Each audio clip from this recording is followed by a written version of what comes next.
राधे दोस्तों, मैं निगम ऑफिशियल देहाती गाना में आप सबका स्वागत करती हूँ। आज आप सबके सामने एक सुहाग गीत सुनाने जा रहा हूँ। प्लीज़ अच्छा लगे तो लाइक शेयर और कमेंट जरूर करें।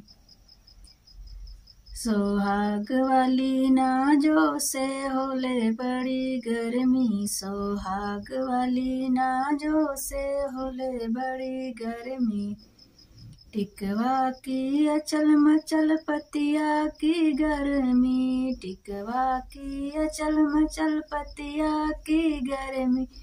बगल हटी सोया राजा होले बड़ी गर्मी, बगल हटी सोया राजा होले बड़ी गर्मी। सोहाग वाली नाजो से होले बड़ी गर्मी, सोहाग वाली नाजो से होले बड़ी गर्मी। नथिया की अचल मचल पतिया की गर्मी, नथिया की अचल मचल पतिया की गर्मी।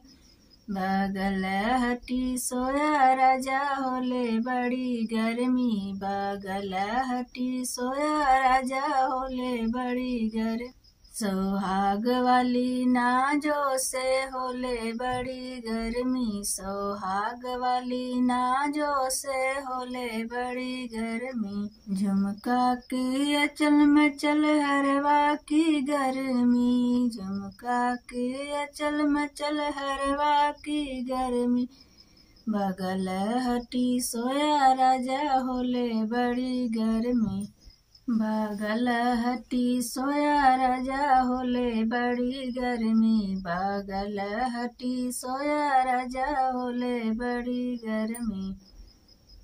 सोहाग वाली नाजो से होले बड़ी गर्मी, सोहाग वाली नाजो से होले बड़ी गर्मी।